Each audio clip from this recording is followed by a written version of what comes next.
Everyone, কেমন আছেন সবাই? আমরা আজকে অনেক ইম্পর্টেন্ট একটা টপিক দেখতে যাচ্ছি।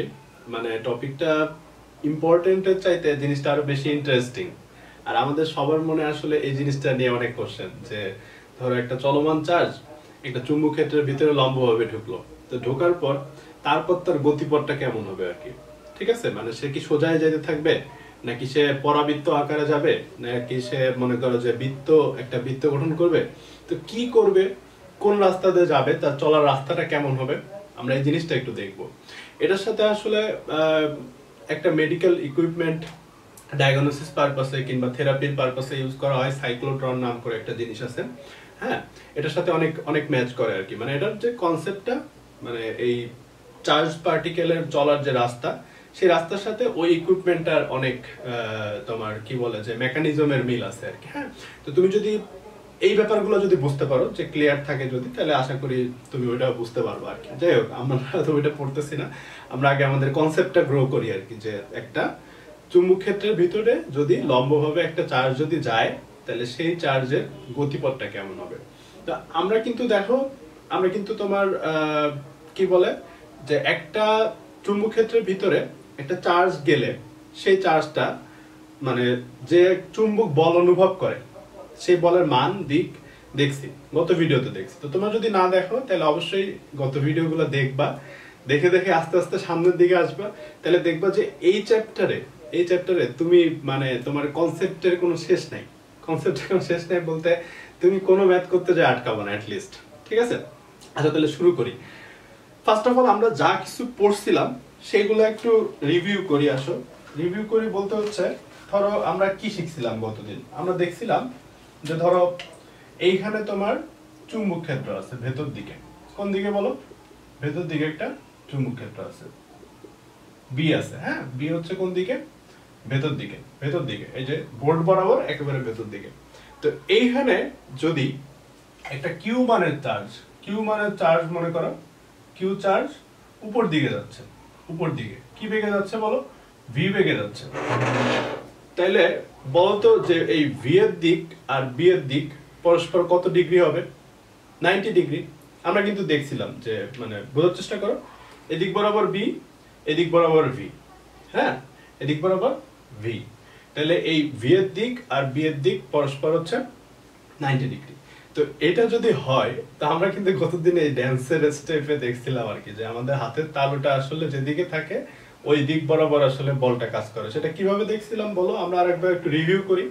সেটা যেদিকে চুম্বক ক্ষেত্র আছে সেই দিকে তুমি তোমার হাতকে দাও, মানে চারটা যে আঙ্গুল আছে, চারটা আঙ্গুল থামস বাদে চারটা আঙ্গুলকে সেই দিকে দাও। তাহলে আমরা চুম্বক ক্ষেত্র কোন দিকে আছে দেখো? ভেতর দিকে। তাহলে আমরা যে ভেতর দিকে চারটা আঙ্গুল দিলাম, দেওয়ার পর তোমার যে থামসটা আছে সেই থামসটা মনে করো তুমি চুম্বক ক্ষেত্রের দিকে, যে চার্জটা যেদিকে যাচ্ছে সেই দিকে দাও। তাহলে দেখো আমি আমার এই থামসটাকে উপর দিকে দিলাম। তাহলে আমার হাতের যে তালুটা, এই তালুটা কোন দিকে আছে দেখো? এইদিকে আসতেছে না? এদিকে আসতেছে না? তাহলে এই চার্জটা কোন দিকে বল অনুভব করবে? এইদিকে বল অনুভব করবে। তার যে চুম্বক বলটা সেটা এইদিকে হবে। বুঝা গেছে? ওকে। তো এখন যদি কিনা এইখানে মানে চুম্বক ক্ষেত্রটা ভেতর দিকে না থেকে যদি বাইরের দিকে থাকতো, তাহলে উল্টা ঘটনাটা ঘটতো। তাহলে সে এই চার্জটা এইদিকে বল অনুভব করতো। বুঝা গেছে? ওকে, মানে সেই ক্ষেত্রে আমি হাতটা যেভাবে দিতাম বাইরের দিকে, এখন চুম্বক ক্ষেত্র এই চুম্বক চার্জটা কোন দিকে যাচ্ছে দেখো? উপর দিকে। তাহলে আমি থামসটাকে এই যে উপর দিকে দিলাম। পরে এখন হাতের তালুটা কোন দিকে আছে? কোন দিকে যাচ্ছে? এদিকে যাচ্ছে না? এদিকে যাচ্ছে না? তাহলে সেই ক্ষেত্রে চুম্বক বলটা কোন দিকে হইতো দেখো? এইদিকে হইতো। মানে এখানে যদি ডট থাকতো, মানে চুম্বক ক্ষেত্র বাইরের দিকে আসতেছে। ঠিক আছে, তো এইখানে কিউ চার্জটা উপর দিকে যাচ্ছে, বি বেগে। এখানে বি বাইরের দিকে। তো আমি যে বি বাইরের দিকে দিলাম, হাত চারটা আঙ্গুল বাইরের দিকে দিলাম, বাইরের দিকে দিয়ে আমি আমার থামসটাকে চার্জের দিকে দেবো। চার্জটা উপর দিকে যাচ্ছে, এই জন্য আমি হাতটাকে কি করলাম দেখো? থামসটা উপর দিকে দেওয়ার জন্য ঘোরাই দিলাম। তাহলে আমার হাতের তালুটা কোন দিকে যাচ্ছে? এদিকে যাচ্ছে না? তাহলে এই চার্জটা কোন দিকে বল অনুভব করবে বলো? এইদিকে বল অনুভব করবে। ঠিক আছে? ওকে, সুন্দর। তো আমরা এখানে একটা ডেরিভেশন দেখছিলাম যে তোমার এফ চুম্বক বল, যেটা F equal to q v cross v. ঠিক আছে, তাহলে দেখো যে এই যে এফ, যেটা আমরা একটা ম্যাথও করছিলাম মনে হয়, যে অ্যাক্সিলারেশন রিলেটেড, মানে অ্যাক্সিলারেশন আর বি দেওয়া ছিল, সেখান থেকে এই ত্বরণের একটা এক্স কম্পোনেন্ট মেবি বাই করতে বলছিল। যাই হোক, তো তোমার এই চুম্বক বলটা এট এ টাইম দুইটার সাথেই লম্ব, ভি এর সাথেও লম্ব আবার বি এর সাথেও লম্ব। কেন? এটা তো খুব সিম্পল কনসেপ্ট, যে তোমার দুইটা ভেক্টর যদি ক্রস গুণন করা হয় তাহলে তাদের যে নতুন ভেক্টরটা পাওয়া যায়, সেই ভেক্টরটা, যে দুইটা ভেক্টর ক্রস করে নতুন ভেক্টরটা পাওয়া গেছে, তাদের প্রত্যেকের উপর কি থাকে বলো? লম্ব থাকে। বুঝে গেছে? ওকে, তো এখন এই জিনিসটা দিয়ে আমরা আসলে কি করব বলো? এই জিনিসটা দিয়ে আমরা যেটা করব সেটা হচ্ছে, তোমার একটু বোঝার চেষ্টা করো, ভি যেদিকে, মানে বেগ যেদিকে, বস্তুটা কিন্তু সেদিকেই যায়। বুঝা গেছে? বেগ যেদিকে, বস্তুটা সেই দিকেই যায়। তাইলে আমরা কি বলতে পারি? দেখো, যে এই বস্তুটা, ধরো একটা বস্তু, এই যে চুম্বক ক্ষেত্রের ভিতরে ধরো, আচ্ছা এটা ভুলে যাও, ধরো এটা ভুলে যাও, চুম্বক ক্ষেত্রের ভিতরে এইভাবে ঢুকতেছে ভি বেগে, এখানেও চুম্বক ক্ষেত্র আছে ধরো, ঠিক আছে?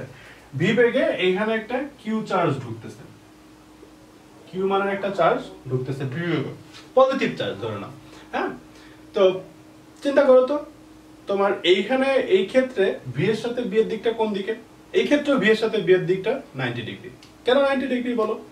বি তো ভেতর দিকে, ভি হচ্ছে এই দিকে, মানে ভেতর দিকে যদি তুমি জেড অক্ষ ধরো, এদিকে হচ্ছে কি এক্স অক্ষ, উপর দিকে হচ্ছে কি ওয়াই অক্ষ। তাহলে জেড অক্ষ কিন্তু ওয়াই অক্ষের সাথে লম্ব, আবার এক্স অক্ষের সাথে লম্ব, মানে জিনিসগুলো হচ্ছে 3 ডাইমেনশনাল। তোমার ভিজুয়ালাইজেশন পাওয়ার বাড়াইতে হবে আস্তে আস্তে, ঠিক আছে? এগুলো চিন্তা করতে করতে তুমি তোমার যে ভিজুয়ালাইজেশন পাওয়ার আছে, এই পাওয়ারটা তোমার আসতে হবে। তো যত বেশি ভিজুয়ালাইজেশন পাওয়ার, সে এই ব্যাপারগুলো তত বেশি ক্লিয়ারলি বুঝতে পারে আর কি, মানে ভেতর থেকে ফিল করতে পারে কি হচ্ছে এখানে আসলে। ওকে, তো আসো আমরা একটু দেখি তাহলে এই ক্ষেত্রে কি ঘটনা ঘটবে। এই ক্ষেত্রে এফ এর দিকটা কোন দিকে থাকবে বলতো? আমরা চুম্বক ক্ষেত্র হচ্ছে ভেতর দিকে, তাহলে আমরা আমাদের 4টা আঙ্গুলকে ভেতর দিকে দিয়ে দিলাম, দিয়ে ভেতর দিকে দেওয়ার পর তারপর কি বলছিলাম বলতো, যে তোমার চার্জ যেদিকে যায় সেদিকে হচ্ছে আমরা আমাদের থামসকে রাখবো, পজিটিভ চার্জ যেদিকে যায়, ঠিক আছে? তাহলে আমি আমার থামসকে রাখলাম, এই যে থামসকে এই বরাবর রাখলাম, তাহলে আমার হাতের তালুটা এখন কিভাবে আছে দেখো, এই যে এইভাবে আছে না? তাহলে এটা কোন দিকে যাইতে বলতেছে? এই দিকে যাইতে বলতেছে, ড্যান্স স্টেপ, ঠিক আছে? ওকে, তাহলে এই যে বলটা, এই বলটা কোন দিকে ক্রিয়া করবে বলো? উপর দিকে। কোন দিকে ক্রিয়া করবে বলো? উপর দিকে। মানে আমরা ভি কে যদি এক্স অক্ষ বরাবর ধরি, বি কে যদি জেড অক্ষ বরাবর ধরি, মানে ভেতর দিকে হচ্ছে জেড অক্ষ, তাহলে উপর দিকে ওয়াই অক্ষ বরাবর এই বল কাজ করবে, ঠিক আছে? ওকে, তো এখন দেখো যে এই বস্তুটা মনে করো চুম্বক ক্ষেত্রের ভিতরে ঢুকে খুবই সামান্য পরিমাণ ডিসটেন্স গেছে, খুবই সামান্য ডিএস পরিমাণ গেছে, ডিএস, ঠিক আছে? তো এই ডিএস পরিমাণ যখন গেছে, এই ডিএস এর সাথে তার যে বলটা সৃষ্টি হয়েছে, চুম্বক বল, সেটা কত ডিগ্রি বলো তো? 90 ডিগ্রি না? কত ডিগ্রি বলো? এফ এর ডিরেকশন সাথে ডিএস এর ডিরেকশনটা 90 ডিগ্রি। ডিএস কোন দিকে? যে এই দিকে হচ্ছে ডিএস, মানে বেগ যেদিকে সেদিকেই হচ্ছে তোমার দূরত্ব। ডিএস বলতে খুব ছোট একটা দূরত্ব বোঝাচ্ছি আমরা, ঠিক আছে? তাইলে এই বস্তুটা ডিএস পরিমাণ যাওয়ার জন্য যে কাজটা করছে, সেই কাজের অ্যামাউন্টটা কত বল? সেই কাজের অ্যামাউন্টটা 0। কিভাবে 0? দেখো, যে এই ডাব্লিউ, ধরো ডিডাব্লিউ আর কি, কাজ তো ভেক্টর রাশি না, স্কেলার রাশি। তো আমরা কাজ বের করি নরমালি কিভাবে বলো তো? বল ইনটু সরণ দিয়ে, মানে ডাব্লিউ ইকুয়াল টু হচ্ছে এফ ডট এস, কিংবা যদি খুব ছোট পরিমাণ, সরণটা যদি তার খুব ছোট হয়, তাহলে আমরা ডিডাব্লিউ ইকুয়াল টু বলতে পারি হচ্ছে F dot DS. F dot কত বলো? ডিএস, ঠিক আছে? তাহলে এই ডিএস এর দিক আর এফ এর দিক পরস্পর কি বলো? 90 ডিগ্রি। তো দুইটা ভেক্টর পরস্পর হচ্ছে 90 ডিগ্রি, তাদেরকে তুমি ডট গুণন করতেছো, তাহলে তোমার কৃত কাজের মান কত হবে বলো? 0 হবে। কৃত কাজের মান কত হবে বলো? 0, 0। কেন? কারণ আমরা a dot b equal to কত জানি বলো? ab cos থিটা, মানে f ds cos theta. Theta হচ্ছে কি বলো? f আর ds এর মধ্যবর্তী কোণ। তাহলে f আর ds এর মধ্যবর্তী কোণ কত দেখো? 90 ডিগ্রি। তাহলে cos 90 মানে কত? 0। তাহলে তোমার dw কত আসতেছে বলো? 0 আসতেছে। বুঝা গেছে? ওকে, তো এই যে বস্তুটা, এই বস্তুটা আস্তে আস্তে সামনের দিকে যাচ্ছে, তাকে উপর দিকে বল অনুভব করতেছে। এই যে উপর দিকে বল অনুভব করতেছে। ধরো সে এদিকে যাচ্ছিল, তো সে যখন এইখানে তাকে উপর দিকে একজন ঠেলতেছে, তো ঠেললে সে এখন কোথায় চলে যাবে বলো? এদিকে চলে যাবে। তাহলে তখন তার যে ডিএসটা সেটা কোন দিকে ক্রিয়া করবে? এইদিকে। তাহলে তখন তার এফটা কোন দিকে ক্রিয়া করবে? তখনও এফটাও এই ডিএস এর সাথে লম্ব হবে। ডিএস এর সাথে কি হবে বলো? লম্ব হবে। এই জিনিসটা কেন আমরা একটু সুন্দরভাবে বুঝতে পারি, ব্যাখ্যা দিতে পারি। দেখো, যে তুমি কাজ শক্তি উপপাদ্য পড়ছো না? কাজ শক্তি উপপাদ্য কি ছিল বলো তো?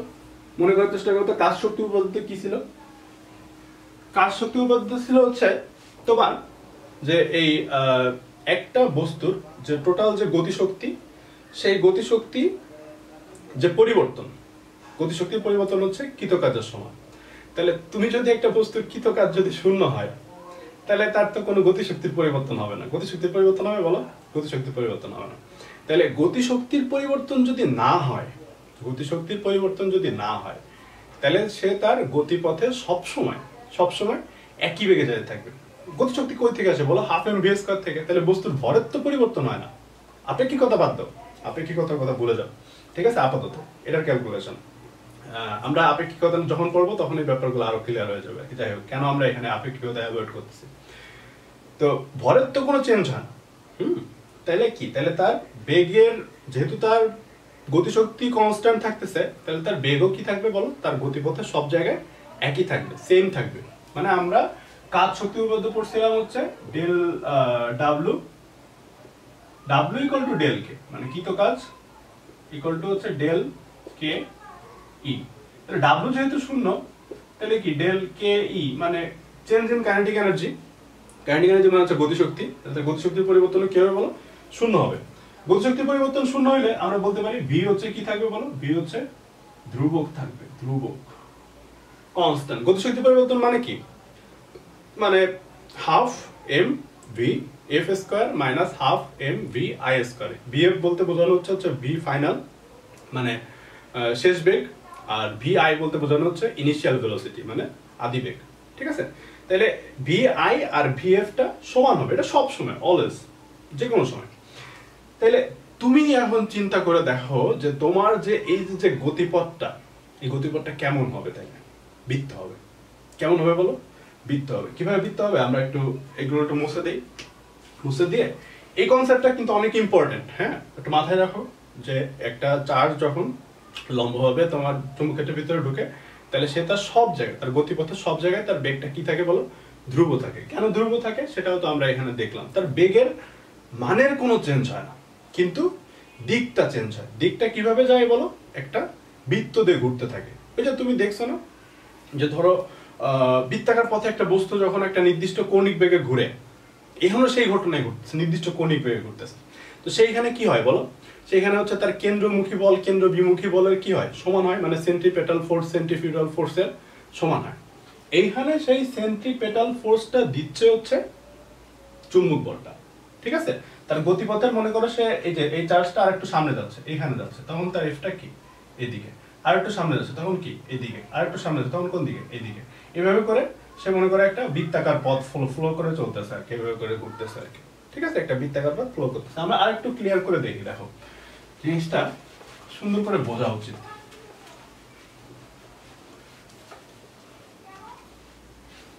এই বোর্ড ভর্তি, বোর্ডের সব জায়গায় চিন্তা করো যে সব জায়গায় তোমার চুম্বক ক্ষেত্র আছে, এখানে এখানে এখানে সব জায়গায় চুম্বক ক্ষেত্র হচ্ছে ভেতর দিকে। ঠিক আছে? সব জায়গায় চুম্বক ক্ষেত্র ভেতর দিকে। কোন দিকে বলো? চুম্বক ক্ষেত্র ভেতর দিকে। তাইলে এখন এইখানে একটা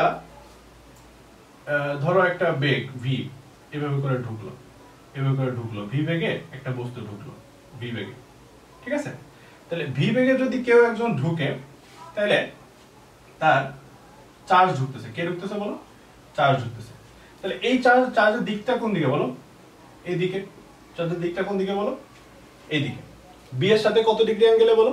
90 ডিগ্রি অ্যাঙ্গেলে। কত ডিগ্রি অ্যাঙ্গেলে? 90 ডিগ্রি অ্যাঙ্গেলে। তাহলে তোমার এফটা কোন দিকে ক্রিয়া করবে? আমরা দেখো, আমরা আবার সেই সেম, আমরা আমাদের হাতটাকে চুম্বক ক্ষেত্রের দিকে, চারটা আঙ্গুলকে দিলাম, আমরা আমাদের থাম্বসকে দিলাম হচ্ছে তোমার কোন দিকে? দেখো, থাম্বস মানে বৃদ্ধাঙ্গুলিকে দিলাম হচ্ছে চার্জের দিকে যাচ্ছে সেদিকে। তাহলে আমার হাত কি বলতেছে? বলতেছে বলটা কোন দিকে? উপর দিকে। তাহলে এই চার্জটা কি সামনে যাবে আর একটু উপরে উঠবে, সামনে যাবে আর একটু উপরে উঠবে, সামনে যাবে আরেকটু উপরে উঠবে, ঠিক আছে? তাহলে যখন এইখানে এই পয়েন্টটাতে যখন, আচ্ছা তাহলে সে তার গতিপথে এখন কোন জায়গায় আছে? এই পয়েন্টটা আছে। তাহলে এই পয়েন্টটা যখন, তখন তার বেগটা কোন দিকে দেখো তো? এই বরাবর না?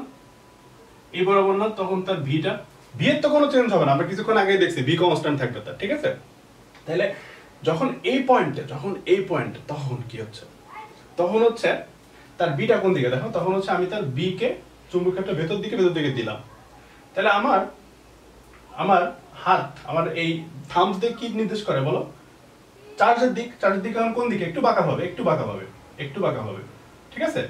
তাইলে দেখো বাঁকা ভাবে, কিন্তু ভি এর দিক কিন্তু তোমার বি এর সাথে 90 ডিগ্রি অ্যাঙ্গেল। একটু চিন্তা করো যে আমার বিটা হচ্ছে ভেতর দিকে, এই যে আঙ্গুলটা, এই আঙ্গুলটা হচ্ছে মনে করো এরকম বাঁকা ভাবে, ভি এর দিকটা এখন এইদিকে, ভি এর দিক। তাহলে কত ডিগ্রি অ্যাঙ্গেল করে আছে দেখো তো? 90 ডিগ্রি, কিন্তু 90 ডিগ্রি। হ্যাঁ, এই বোর্ডকে একটা তল চিন্তা করলে, তল বরাবর যে কোনো ভেক্টরের সাথে বি হচ্ছে কত ডিগ্রি বলো? 90 ডিগ্রি, ঠিক আছে? তাহলে এইখানে যখন আমি যে হাতকে ভেতরে দিলাম, ভি কে বি এর দিক বরাবর, থাম্বসকে রাখলাম, তাহলে হাত কি বলতেছে? বলটা এখন কি বরাবর ক্রিয়া করবে বলো? একটু এইভাবে ক্রিয়া করবে না, এইভাবে ক্রিয়া করবে না, তাহলে তখন বলটা হচ্ছে ভি এর সাথে 90 ডিগ্রি, ভি এর সাথে 90 ডিগ্রি।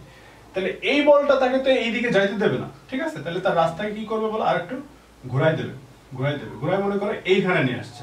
তাহলে এইখানে যখন, তখন তার বেগটা কত ডিগ্রি? তখন তার বেগটা কোন দিকে ক্রিয়া করতেছে দেখো? এই বরাবর ক্রিয়া করতেছে, এই বরাবর ভি ক্রিয়া করতেছে, ঠিক আছে? এই বরাবর ধরে নাও ভি ক্রিয়া করতেছে। ওকে, তাহলে এইখানে যখন, তখন তার বেগটা ছিল হচ্ছে এইদিকে। তাহলে যখন এইখানে এই পয়েন্টটাতে যখন, এই পয়েন্টটাতে যখন, তখন তার ভি হচ্ছে এইদিকে, ভি এইদিকে।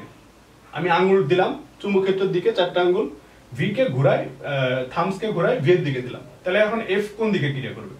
এইদিকে। তাহলে একে কি করবে বলো? সোজা রাস্তায় যেতে দিবে না, এইদিকে হচ্ছে এফ ক্রিয়া করতেছে।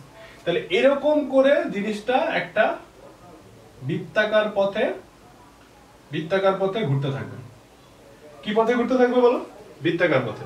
তো এই বৃত্তাকার পথে সব জায়গায় তার এফটা হচ্ছে, মানে চুম্বক বল যেটা, সেটা হচ্ছে এই বৃত্তের কেন্দ্র বরাবর ক্রিয়া করবে। কি বরাবর ক্রিয়া করবে বলো? কেন্দ্র বরাবর ক্রিয়া করবে, ঠিক আছে? তাইলে দেখো, তাইলে এখানে কি একটা ইন্টারেস্টিং একটা ব্যাপার ঘটতেছে। যে তোমার যে এই যে এফ, সব জায়গায় তার যে এফ, এই এফ এর মানটা কিন্তু কনস্ট্যান্ট। কিভাবে দেখো? আমরা একটু দেখার চেষ্টা করি। এখানে F equal to q v cross B তো আমরা পড়ছি, তাই না? তাহলে এফ এর যে মানটা, সেই মানটা হচ্ছে কত বলো? Q v B sine theta. Theta মানে কত ডিগ্রি? এখানে 90 ডিগ্রি, এটা বললাম না? ভি যেদিকেই থাক এই তলের, মানে এই বোর্ডের যেভাবেই থাক, বি তো ভেতর দিকে। তাহলে এক্স ওয়াই তল, এই তলটাকে, বোর্ডটাকে যদি এক্স ওয়াই তল চিন্তা করি, তাহলে বোর্ডের ভিতরে কিংবা বাইরে যেদিকেই থাক, তাহলে সেই দিকটা কি হবে? জেড অক্ষ হবে। তাহলে এক্স ওয়াই তলের উপর যে কোনো ভেক্টরের সাথে জেড হচ্ছে 90 ডিগ্রি কোণ তৈরি করে। কত ডিগ্রি কোণ তৈরি করে বলো? 90 ডিগ্রি। বুঝে গেছে? ওকে, তো তাহলে আমরা কি বলতে পারি? এই যে এফ আর বি আর হচ্ছে ভি, মানে চুম্বক ক্ষেত্র ভিতর দিকে, আর ভি কত ডিগ্রি? 90 ডিগ্রি। তাহলে সাইন কত ডিগ্রি হবে বলো? 90 ডিগ্রি। সাইন 90 ডিগ্রি মানে কত? 1। সাইন 90 ডিগ্রি মানে কত? 1। ওকে, সুন্দর। তাহলে আমরা 1 আর লিখলাম না, এখানে বাদ দিয়ে দিলাম, সাইন 90 ডিগ্রি বাদ দিয়ে দিলাম, ঠিক আছে? ওকে, তো দেখো এই কিউ ভি বি যেটা, এটা এই বৃত্তাকার পথের কি সাপ্লাই দিচ্ছে? কেন্দ্রমুখী বল। তো তুমি তো জানো আসলে, যে একেবারে ফিজিক্স ফার্স্ট পেপারে পড়ছো, দেখো যে একটা বস্তু যদি ভি বেগে যদি ঘুরতে থাকে, বৃত্তাকার পথে ভি বেগে যদি ঘুরতে থাকে, তাহলে কি ঘটনা ঘটবে? তাহলে তার কেন্দ্রের বাইরের দিকে, মানে কেন্দ্র বরাবর বাইরের দিকে, মানে কেন্দ্র থেকে বাইরের দিকে একটা কেন্দ্র বিমুখী বল কাজ করে, ঠিক আছে? এফসি দিয়ে যেটাকে আমরা বলি সেন্ট্রিফিউগাল ফোর্স, যেটা, ঠিক আছে? সেন্ট্রিফিউগাল ফোর্সটা হচ্ছে সেন্ট্রিপেটাল ফোর্সের সমান, মানে কেন্দ্রমুখী বলের সমান। তাহলে সেই কেন্দ্র বিমুখী বলটা কি বলো? M v square by r. M কি? এম হচ্ছে এই চার্জটার ভর। এম কি বলো? এম হচ্ছে এই চার্জটার ভর। বুঝা গেছে? ওকে, তাহলে এই m v square by r equal to কি আসতেছে বলো তো? আর আর কি? আর কি বলো? এই আর হচ্ছে এই যে সে যে বৃত্তাকার পথে ঘুরতেছে, সেই বৃত্তাকার পথের ব্যাসার্ধ। বুঝা গেছে? ওকে, সুন্দর। তাহলে দেখো তাহলে জিনিসটা কি আসতেছে, mv square by r equal to qv। কি বলতে পারি আমরা এখান থেকে এই বৃত্তাকার পথের ব্যাসার্ধ বের করতে পারি কিভাবে? দেখো এই v কাটাকাটি চলে যাচ্ছে, একটা v থাকতেছে এখানে, তাহলে আসতেছে হচ্ছে mv বাই qv। সুন্দর একটা এক্সপ্রেশন আসছে, r equal to mv by qv। এই জিনিসটা দিয়ে আমরা আরো অনেকগুলো এক্সপ্রেশন বের করতে পারি। দেখো তো যে m আর হচ্ছে v, m আর v এর গুণফল কি? ভর আর বেগের গুণফল না, মানে ভরবেগ মোমেন্টাম, ঠিক আছে? তাইলে তাইলে দেখো জিনিসটা কত ইন্টারেস্টিং, যে এখানে একটা জিনিস পড়তে যে আমাদের কতগুলো কনসেপ্ট চলে আসতেছে, দেখতে পাচ্ছ? যে আমরা গতিশক্তি কাজ শক্তির উপপাদ্য দেখলাম, তারপর হচ্ছে ভরবেগ দিয়ে এখন আমরা গতিশক্তিকেও নিয়ে আসবো। দেখো জিনিসটা কি, যে এই যে কিউ চার্জটা, এই কিউ চার্জটা যখন চুম্বক ক্ষেত্রের ভিতরে ঢুকছিল তখন তো তার একটা গতিশক্তি ছিল, তাই না? তো সেই গতিশক্তিটা যদি কে ই হয়, কে ই মানে কাইনেটিক এনার্জি, কে ইকুয়াল টু কত বলো? হাফ এম ভি স্কয়ার, ঠিক আছে? তাহলে এমভি মানে তো আসলে কি বলো? এমভি মানে হচ্ছে ভরবেগ, ঠিক আছে? তাহলে আমরা এখানে একটা এম স্কয়ার দেই, নিচে একটা এম দিয়ে ভাগ করি, তাহলে এই জিনিসটা কি হয়ে যাচ্ছে? পি স্কয়ার হয়ে যাচ্ছে না? তাহলে পি স্কয়ার বাই কত আসতেছে? 2m। K equal to p square by 2m, এটা তোমরা 9 10 দেখছো, ঠিক আছে? নতুন করে দেখায় আমার ভাবনার কিছু নাই, যাই হোক। তো তাহলে পি ইকুয়াল টু কত আসতেছে? পি ইকুয়াল টু আসতেছে হচ্ছে √2m ইনটু কে, শুধু কে দিলাম, মানে কে for kinetic energy, K for কি বলো? Kinetic energy. তাহলে আমাদের পি যেটা মানে ভরবেগ যেটা, সেই ভরবেগ ইকুয়াল টু কত আসতেছে? √2km। না 2km বলতে k for kinetic energy, m for যে বস্তুটা ঢুকতেছে তার ভর, ঠিক আছে? ডিভাইডেড বাই কত বলো?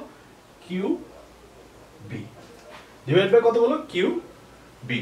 তার মানে আমরা কি কি দিয়ে রিলেশন বের করলাম? দেখো আমরা হচ্ছে সে যে বৃত্তাকার পথে ঘুরবে সেই বৃত্তাকার পথে ব্যাসার্ধ বের করলাম। এখন আমরা অনেক ইন্টারেস্টিং একটা ব্যাপার দেখব, ঠিক আছে?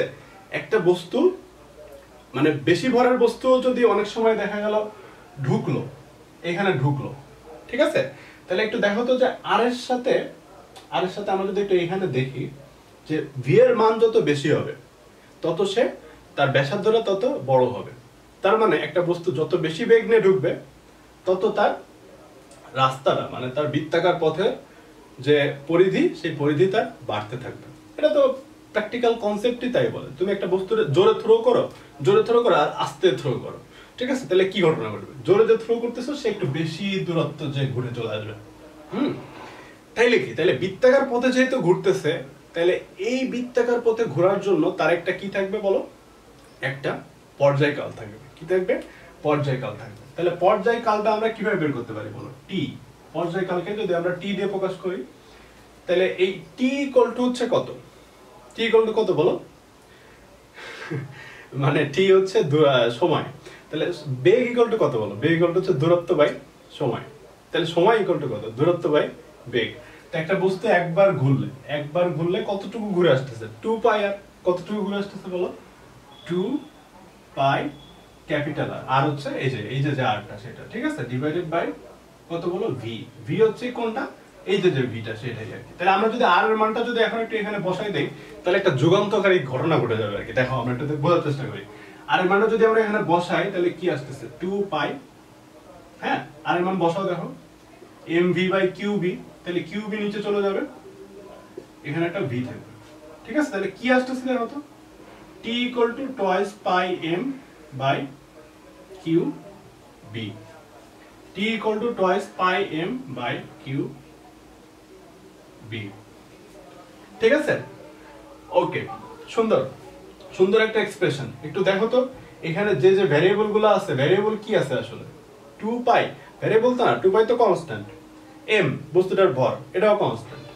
b ও কনস্ট্যান্ট। q হচ্ছে বস্তুটার চার্জ, হ্যাঁ, বস্তুটার চার্জ। তাহলে বস্তুটার চার্জ যদি বেশি হয় তাহলে তার পর্যায়কালটা কম লাগবে। তো এই এক্সপ্রেশনে, পর্যায়কালের এক্সপ্রেশনে কোথাও কি ভি রে খুঁজে পাচ্ছ?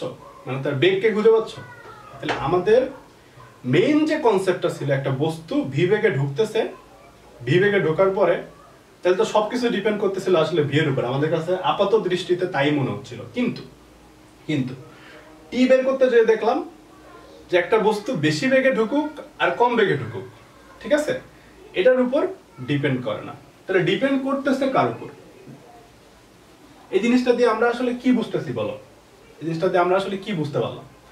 তুমি একটা আলফা পার্টিকেল মনে করো, মানে আলফা কণা যেটা, সেটাকে মনে করো একটা চুম্বক ক্ষেত্রের ভিতরে ঢুকাইলা, আর একবার মনে করো একটা প্রোটনের ভিতরে ঢুকাইলা। হ্যাঁ, তো মনে করো যে আলফা কণার যে ভর আর আলফা কণার যে চার্জ, মানে m/q এর যে অনুপাত, এই অনুপাতটা কত? আচ্ছা, আলফা কণা মানে কি বলো? হিলিয়াম 4 2 প্লাস, মানে তার চার্জ হচ্ছে +2 আর ভর হচ্ছে 4। আর প্রোটন যেটা, প্রোটনের চার্জ হচ্ছে প্লাস, মানে 1 1, ঠিক আছে, ভর হচ্ছে কত? 1। তাহলে তার এটার m/q যে অনুপাত, m/q অনুপাত, ধরো m হচ্ছে একটা ইলেকট্রনের চার্জ, তো 4 m মানে হচ্ছে 4, m মানে হচ্ছে 4e ডিভাইডেড বাই q। কি লিখতেছি, মানে 4 m কে যদি আমরা 4 লিখি তাহলে 4/2, ধরো যে 2 আসে আর কি, মানে ইলেকট্রন আমরা বাদ দিয়ে লিখলাম, 1 দিয়ে লিখলাম আর কি, ঠিক আছে। আর এই ক্ষেত্রে আসে হচ্ছে 1। তাহলে একটা হচ্ছে একটা কি দেখো, দ্বিগুণ, ঠিক আছে। তাহলে এই ক্ষেত্রে হিলিয়ামের ক্ষেত্রে, মানে আলফা কণার ক্ষেত্রে আর প্রোটনের ক্ষেত্রে, দুইটার ক্ষেত্রে পর্যায়কাল একটা আরেকটা ডাবল হবে। হ্যাঁ, এখন আমরা যে ব্যাপারটাই ছিলাম, দেখো যে বেগ বেশি কম কিন্তু কোনো ব্যাপার না, বেগ বেশি। তাহলে দেখো পর্যায়কালটা কনস্ট্যান্ট বলতে আসলে কি বোঝাচ্ছে? যখন সে ছোট বৃত্তে ঘুরতেছে তখন তার বেগের মানটা বেশি। মানে সে ছোট বৃত্তে ঘুরতেছে বলতে আসলে আমরা কি বোঝাচ্ছি? টি এর মান সমান থাকবে। দেখো টি এর মান বড় বৃত্ত হোক আর ছোট বৃত্ত হোক আর বড় বৃত্ত হোক, অলওয়েজ মানে একবার ঘুরে আসতে পর্যায়কাল সেম লাগবে, সেম, একেবারে এক্সাক্ট সেম। বড় বৃত্তটা একবার ঘুরে আসতে তার যে সময় লাগবে, ছোট বৃত্ত হইলে ঘুরে আসতেও তার সেম টাইম লাগবে। তাহলে বলো তো এই জিনিসটা কিভাবে সম্ভব? চিন্তা করতে একটু, খুব ইজি। বড় বৃত্ত যখন ঘুরতেছে, ধরো তুমি একজনের রেস দিচ্ছ, দুইজনের বলে দিলা যে তোদের, তুই হচ্ছে ধরো একজন একটু বেশি শক্তিশালী আর একজন একটু হ্যাংলা পাতলা আর কি, ঠিক আছে, মনে করো দুর্বল, উইক। তো তারে বললো যে দুর্বল সে হচ্ছে একটা ছোট সার্কেল ঘুরবে, যে ফাস্ট, যে মনে করো একটু এনার্জেটিক, সে হচ্ছে বড় সার্কেল ঘুরবে। তো দুইজনকে টাইম দিয়ে দেওয়া হলো 20 সেকেন্ড, ধরো সাপোজ 20 সেকেন্ড দিয়ে দেওয়া হলো। তো এখন দুইজনকে যদি ওই দুইটা সার্কেল 20 সেকেন্ডে ঘুরে আসতে হয়, দুজনই মনে করো যে 20 সেকেন্ডে ঘুরে আসলো, তাহলে কে বেশি বেগে দৌড়াচ্ছিল? যে বাইরের সার্কেল ঘুরতেছে সে বেশি বেগে দৌড়াচ্ছে না?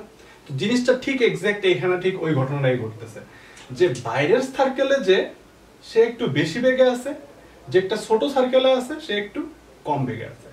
এই কনসেপ্টটাই আসলে যে মেডিকেল ইকুইপমেন্টের কথা বলছিলাম না, সাইক্লোট্রন, এটা হচ্ছে একটা রেডিওথেরাপি টাইপের। হ্যাঁ, ওইখানে ইউজ করা হয়। হ্যাঁ, ম্যাগনেটিক, আসলে এটাকে বলা হচ্ছে পার্টিকেল অ্যাক্সিলারেটর, মানে পার্টিকেলটাকে ফার্স্টে ছোট বৃত্ত থেকে আস্তে আস্তে বাইরের বৃত্তে দিয়ে দেওয়া হয়, তখন তার বেগটা বাড়তে থাকে। যাই হোক, আমাদের ওটা বোঝার দরকার নেই। আমাদের যে জিনিসটা বোঝাটা ইম্পর্টেন্ট সেটা হচ্ছে একটা বৃত্ত, মানে একটা চার্জ পার্টিকেল যদি চুম্বক ক্ষেত্রের সাথে লম্বভাবে ঢুকে, তাহলে সে একটা তার যে গতিপথটা, সেই গতিপথটা হবে হচ্ছে একটা বৃত্ত। সেই বৃত্তের যে বৃত্ত হবে সেই বৃত্তের ব্যাসার্ধ হবে হচ্ছে এতটুকু, ঠিক আছে। আমরা এটা দিয়ে একটা ইন্টারেস্টিং একটা ম্যাথ করব।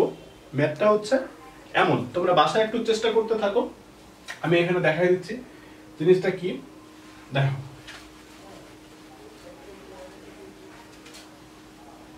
জিনিসটা হচ্ছে এমন, ধরো এইখানে তোমার চুম্বক ক্ষেত্র আছে, এখানে সব জায়গায় চুম্বক ক্ষেত্র আছে, ধরে নাও সাপোজ এই যে, বাট চুম্বক ক্ষেত্র স্টার্ট হয়েছে হচ্ছে এখান থেকে শুরু হয়েছে, এই পাশে অজস্র চুম্বক ক্ষেত্র, এই পাশে কই চুম্বক ক্ষেত্র, কই শেষ, তার কোনো হদিস নাই, ঠিক আছে। তো এখন এইখানে একটা চার্জ কিউ বেগে ঢুকতেছে, ঠিক আছে। তাইলে সে যখন এইভাবে করে ঘুরবে, ঘুরতে, আবার দেখো এইখানে যদি একটা চার্জ ঢুকে, সেই চার্জটা বৃত্তাকার পথে ঘুরবে, ঘুরতে, এখান দিয়ে আবার সোজা রাস্তায় এসে বের হয়ে যাবে, ঠিক আছে? তো এখন এখন এইখানে হচ্ছে ইন্টারেস্টিং ব্যাপারটা, ঠিক আছে? তাহলে এই যে যে বৃত্তটা, এই বৃত্তে মানে সে যে বৃত্তাকার পথে ঘুরতেছিল, তাহলে আগে একটা ফুল একটা বৃত্ত কমপ্লিট করতেছিল কিভাবে? তার এই পাশে চুম্বক ক্ষেত্র ছিল, এই পাশে চুম্বক ক্ষেত্র ছিল দেখেই তখন তার এইদিকে একটা ফোর্স কাজ করতেছিল, তাকে ঘুরায় ঘুরায় ঘুরায় ঘুরায় আবার তাকে আগের জায়গায় নিয়ে আসতেছিল, যদি দুই পাশেই চুম্বক ক্ষেত্র থাকে। কিন্তু জিনিসটা কি দেখো, আমি বলতেছি যে এই পাশে সব জায়গায় চুম্বক ক্ষেত্র আছে, এই পাশে কোথাও চুম্বক ক্ষেত্র নাই, চার্জটাকে আমি এইভাবে অনুভূমিক ভাবে ঢোকাচ্ছি, তাহলে চার্জটা ঘুরতে ঘুরতে ঘুরতে ঘুরতে এদিক দিয়ে বের হয়ে যাবে। তাহলে যদি অনুভূমিক ভাবে ঢোকে, তাহলে এই বৃত্তের কেন্দ্রটা থাকবে হচ্ছে এইখানে, ঠিক আছে? কেন্দ্র থাকবে হচ্ছে এইখানে। তার মানে কি বোঝানো হচ্ছে আসলে দেখো তো, এতটুকু হচ্ছে তার বৃত্তের ব্যাসার্ধ, মানে এই যে এখানে আমরা এই যে থিওরি দিয়ে যেটা বাইর করছি, এই যে যেটা বাইর করছি এটা, ঠিক আছে? তো এটা হচ্ছে তার আর, এটা যদি আর হয় তাহলে তো এটাও আর, এটাও কত আর, ঠিক আছে? তো এখন কোশ্চেনটা কি? কোশ্চেনটা হচ্ছে যে এই পাশে চুম্বক ক্ষেত্র ইনফিনিটি না, এই পাশে চুম্বক ক্ষেত্র হচ্ছে লিমিটেড এরিয়া। লিমিটেড এরিয়া বলতে হচ্ছে একটা নির্দিষ্ট দূরত্ব, ধরো যে এই দূরত্বটুকু ডি দেওয়া আছে। তো ডি যদি দেওয়া থাকে, একটু খেয়াল করে দেখো তো, সে যখন বের হয়ে যাচ্ছে মানে ইজেকশন যেটাকে বলে, মানে চুম্বক ক্ষেত্রের এক পাশ দিয়ে ঢুকতেছে আর এক পাশ দিয়ে সে বের হয়ে যাচ্ছে। আচ্ছা, বের হয়ে যখন যাচ্ছে তখন তার কি এই পাশে কি আর সে বাঁকাবে? সে এইভাবে চলে যাবে, এইভাবে চলে যাবে, মানে তার এইখানে এই যে এইটুকু এইটুকু রাস্তা হচ্ছে তার কি বলো, এইটুকু রাস্তা হচ্ছে বৃত্ত। কিন্তু এরপরে সে সরলরৈখিকভাবে চলে যাবে, কেন? কারণ এই পাশে আর চুম্বক ক্ষেত্র নাই। এখন কথা হলো এই ডি দেওয়া আছে, হ্যাঁ, তোমাকে বের করতে বলছে হচ্ছে এই যে এটা হচ্ছে থিটা, সে কত কোণে ওই পাশ থেকে বের হয়ে যাবে, ঠিক আছে? কত কোণে বের হয়ে যাবে। ধরো এই চার্জটা হচ্ছে প্রোটন, চার্জটা হচ্ছে কি বলো, প্রোটন। তাহলে তুমি প্রোটনের ম্যাস জানো, ভর জানো, সবই জানো। তো তাহলে এই থিটাটা কিভাবে বের করা যায়? আমরা যা শিখছি, যে জিনিসটা শিখছি সে জিনিসটা দিয়ে আসলে করতে পারা উচিত আমার কাছে মনে হয়। হ্যাঁ, তারপরেও যদি না পারো বাসায় চেষ্টা করো, আমি এটা নিয়ে আরেকটা ক্লাস নেবো আর কি, ঠিক আছে? তো নেক্সট ভিডিও দেখার পর সবাই ভালো থাকো, সুস্থ থাকো, সাবধান থাকো। আল্লাহ হাফেজ।